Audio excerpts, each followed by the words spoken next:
Hi guys, so today we're going to continue with the All About series, and if you haven't watched the first video yet, I'll have it linked in the description box and at the end of this video for you to watch. That one was about the NCPS. Today we're going to talk about the BACP, which is one of the most popular ones. So once again, I'll be going over the history, the training, membership, events, and prices, and all things BACP. And hopefully that will help you to make an informed decision about whether you should become a member or not. So, where did it all start with the BACP? Who are they? Where did they start from? So, the BACP was formed in 1977, and they weren't always known as the BACP, they were actually originally known as the BAC, which was the British Association for Counselling. And this was supported by a grant from the Home Office Voluntary Service Unit. And the goal was to create a national organisation that could support counsellors, promote best practice, and set professional standards in what was still an emerging field. And of course, it was not easy because in those days, counseling wasn't as well known or understood like it is now. So the BAC at the time was working very hard to raise a lot of awareness about counseling, offering guidance, and advocating for recognition of the profession and its value to society, which we can obviously see a lot more now. So as time went on, it became very clear that a lot of practitioners were working within psychotherapy. So eventually the lines between counseling and psychotherapy became a bit blurred, and then they kind of merged into counseling and psychotherapy. So in September 2000, they changed their name from BAC to BACP, which is the British Association of Counselling and Psychotherapy, which was done to recognize the diverse, growing number of psychotherapists that were working alongside counselors. Of course, since then, the BACP has continued to grow increasingly and evolve a lot.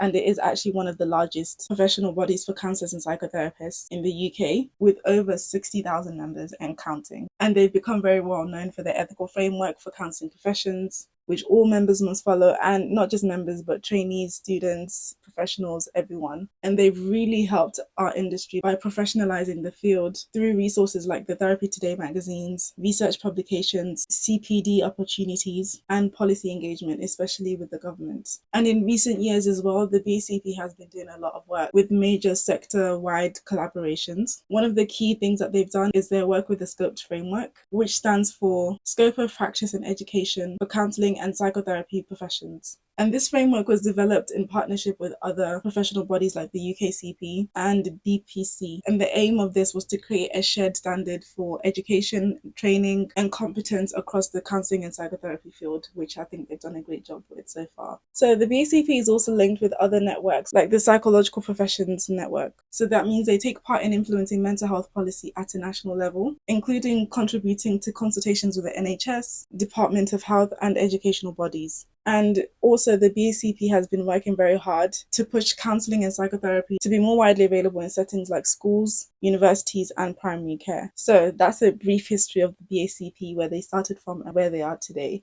They've done a lot of work, not just for the field, not just for the members, but the influence that they've had on policy, the government, and the ethical framework and standard of training across the field. Now, let's move on to talking about what kind of training they have and what you can expect should you join their organization. So, when you go to the training part of their website, you'll find very detailed step-by-step process on how to become a counselor, and they offer different routes and they offer different levels of training, which you can search. And the BCP is one of the governing bodies that I've seen that probably accredits the most courses and training in the UK. So when you go on their website, you can go to the training section and you can search for accredited courses on their website.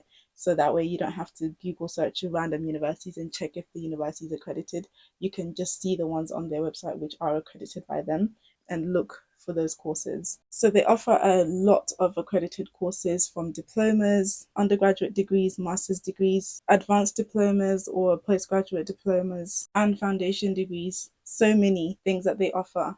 So you're likely to find something within your area or online that is on their website. So by getting your training through one of their accredited courses, that means as soon as you graduate, you can easily become a member of the BCP because they know that you got the standard of training that they desire.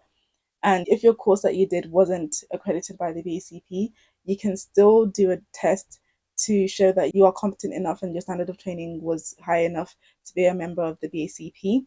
And I've got a video just specifically for this, and it's called the Certificate of Proficiency, and you can watch that at the end of this video, and it will be linked in the description box for you. So now let's talk about the types of membership that they offer. So they offer different ones, obviously, depending on your level of experience. So they have student membership. So of course, if you're training to become a counselor or psychotherapist at the moment, and you are seeing clients, you're learning, you can become a student member. And it's a lot easier to become a student member if your course is already accredited by the BACP. So this gives you access to resources and member-only content. Of course, at this level, that's all you can access because you're not qualified yet, but that's a big benefit. And you can also access reduced fees for some of their events as well. I'm going to put the prices for each of these on the screen because I didn't write it down. I'll have a look at the prices and I'll add them on the screen for you guys as well.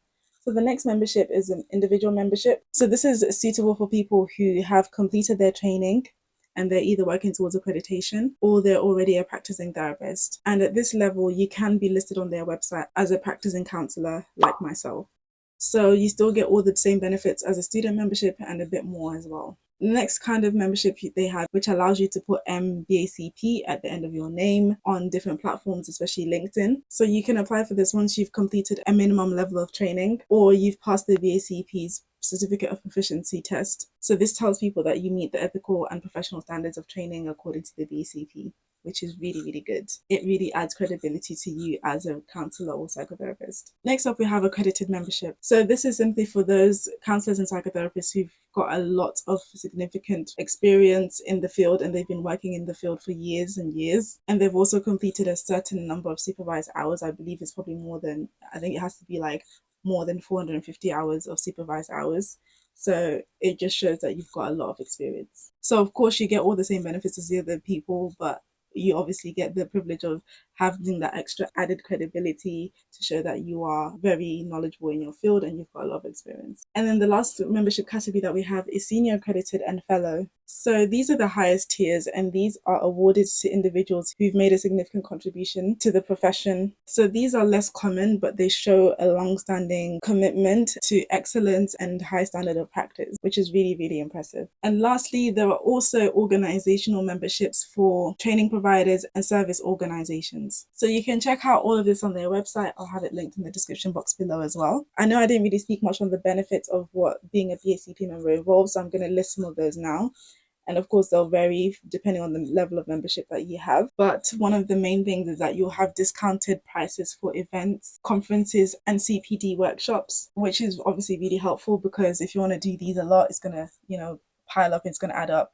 Every little helps, in the words of Tesco. You also get a monthly subscription to the BACP's magazine called Therapy Today, which obviously has a lot of useful information, up-to-date stuff on what's going on in the industry, job adverts, CPD opportunities, events, and research and interviews, and so many more things. So that's also really good. You also get access to online resources, webinars, and a digital CPD hub to help you log and manage your development. Another benefit is that, of course, this is only for certain memberships. You can advertise yourself on their website as a therapist on their therapist directory. You can advertise yourself, how much you charge, where you're located, your number, your website, what you do, your qualifications, and so on and so forth. So that's also another benefit. This is really good, of course, if you're trying to build a private practice. People will know that you're credible and that you are somebody who's been trained properly and professionally to a good standard. Another benefit, which I think is really nice, you can also access counselling jobs and vacancies on their website, which you might not be able to find in other places on other websites or other job hunting websites. And they regularly update this with various vacancies, maybe even from different schools, the NHS, and private practice roles. So that's definitely a big, big plus. Another thing that you can also do is you can take part in research projects, regional networking events, member-led divisional interest groups. If you want to connect with other therapists who work in similar areas, maybe that might be anxiety or trauma or grief, whatever it is that you specialize in, you can join groups that are led by other members who do similar work as you. So that's that for the benefits of being a member, depending on the level of membership that you have. So next we're going to talk about the events that the BACP hosts, because they do have quite a lot of events because they're such a big organization. So throughout the year, they host a lot of online and in-person events, conferences, as well as webinars and workshops. So these events are obviously great for networking, for getting CPD hours and experience, and obviously just meeting other people and expanding your own growth as well. So like I mentioned, some of the events that they host are CPD webinars and workshops. So this covers everything from trauma-informed practice to teaching you about private practice and what you need and how to navigate it. And these are usually led by experienced practitioners who've been in the field and part of the BACP for a long time and know what they're doing. There's also annual research conference. This is one of their flagship events, and it brings together researchers, practitioners, and students to discuss innovations and findings in the therapy world. So really exciting stuff. They also host divisional events. So the BACP has several divisions such as children, young people and families, spirituality, and coaching, just to name a few. And each one of these divisions, they host their own events where obviously the focus is on the specialist areas. So I think that's also really nice and helpful for you to get to know people who work in the same area of interest as you. And another thing that they host is on-demand events. So with this, you can access past recordings of live events or webinars that they hosted, and trainings as well. You can access previous trainings that were hosted, and you can access this all on their website if you weren't able to attend in person or if it was hosted only online. So most of these events are discounted or free for members. So I think this is definitely a big pro to becoming a member of the BACP. So that's everything that you need to know about the BACP as of now. I hope you enjoyed this video in the All About series. So I already did, like I said, a video on the NCPS. If you haven't already watched that, you can watch that next. And hopefully all of these videos will help you make an informed decision about which governing body to join. So until then, I will see you in the next video. Good day or good night, wherever you're watching from. Bye.